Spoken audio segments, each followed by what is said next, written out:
Ericka MacDonald.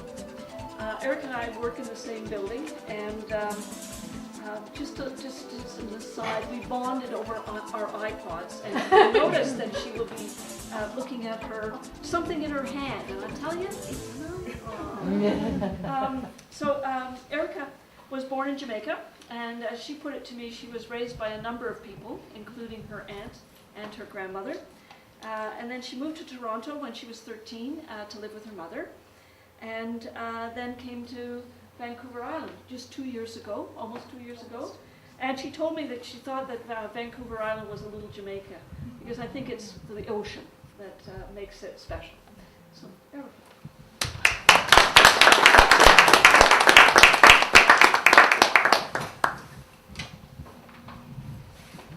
Terry can be very convincing. And when you work close to Terry, it's very easy for her to bring you around to her way of thinking. It's been a long time since I've done any kind of public speaking, so just very nervous. As Terry said, I was born in Jamaica. I'm one of a generation where my mom left Jamaica when I was 3 years old, and she moved to Canada on a visitor's visa, and then stayed illegally for a few years until she gained her status. She worked as a domestic, and she wasn't able to travel back to Jamaica for a lot of years. So I didn't see my mother again until I was 12, before she made a trip back. And I was raised by my grandmother. She left me with my dad, but basically she was leaving me with my grandmother. And I was raised by my grandmother. We have a very large family. My grandmother had 12 children. So lots of cousins, lots of siblings. Grew up in a small town, which makes Nanaimo feel like home. And growing up, everyone was the same, looked the same as you. Basically, you go to school, it was about family, it was about the church, and it was about friendships. And to me, that's what a community is about. That's what belonging is about. When I think about belonging, to me, that's what it means. It's about community, it's about family, it's about friendships, and it's about feeling a part of something. I moved to Toronto when I was 13. It was supposed to be a 2-week vacation, but not knowing that there were other plans in place, because if I had known, I probably would not have wanted to come, because that was a family I knew. So when came for Christmas, which was great, it was the best Christmas ever. I mean, I had so many gifts that year from people that I did not know. They were all friends of my mom. It was absolutely fabulous. But then Christmas was over, and it was time to go back, and then it was explained to me that, we think it's better for you to be here, and that this is, give it a try. And if you really, really don't like it, then you can always go back. But really, there was no plans to go back. This was going to be it. I didn't start school for a while, because when I moved here, although my mother had status at that time and she was a Canadian citizen, at that time I still had to wait until I received the correct paperwork before I could start school. So I didn't start school for about, I think it was a month and a half, 2 months. So by the time I started school, it was the middle of a semester, I think. So I was supposed to be in grade 9, but actually got put back to grade 8. So went back a year. And unfortunately, when I started school, I realized that what we were learning was stuff I had learned years before in Jamaica. So there was not much interest that I had in school at that point. The school I went to was very multicultural. We lived, people from every country you could possibly imagine were there. It was a huge melting pot, I'd never been exposed to people of so many different cultures before.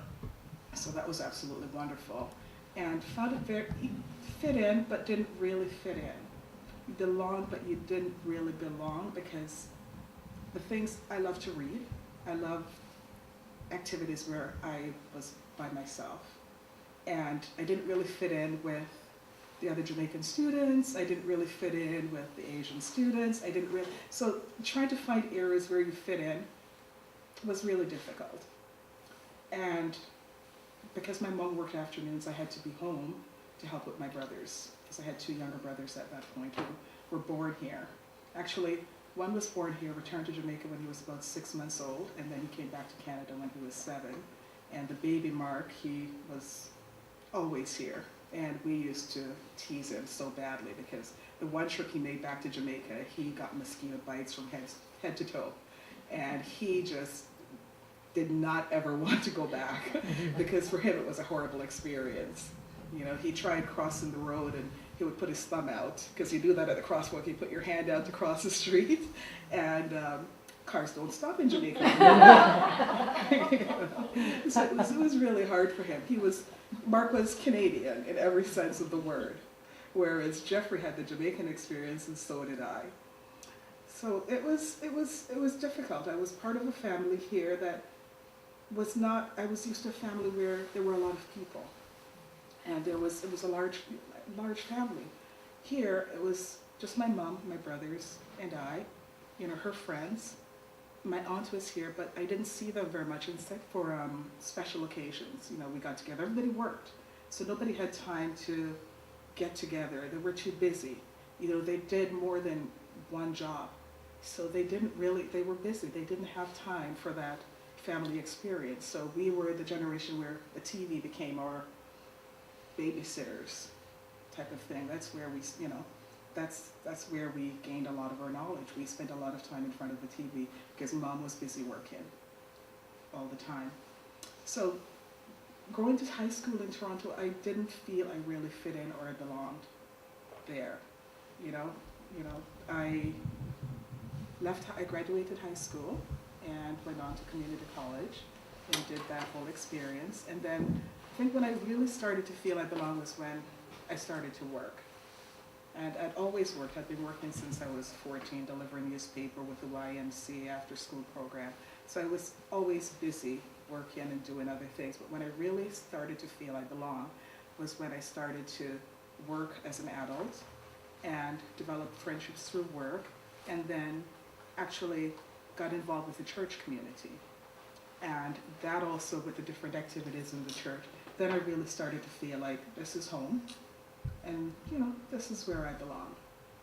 So Toronto became home, and as Terry said, you know, pretty soon you get the house, you have the mortgage, and you have the bills, and this is home no matter what. You're not going anywhere. You're stuck here. And it becomes very difficult to move. But my brother Jeffrey made a move. He had a car accident one year. He was about 22.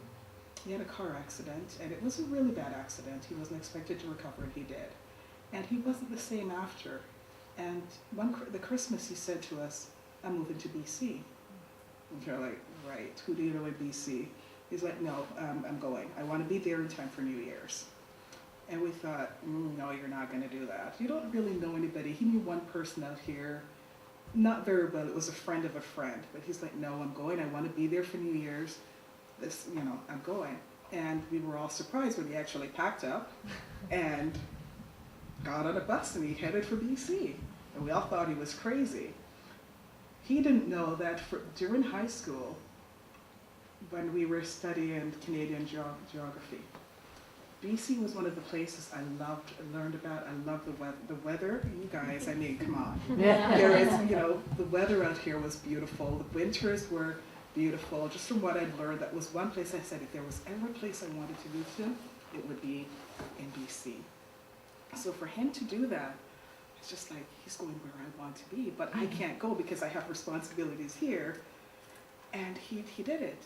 And he lived on the mainland for about 10 years, and then he moved to the island. And when he moved to the island, and they got married, and he got married, and they had a little girl, and I thought, if I'm ever going to do it, this is it.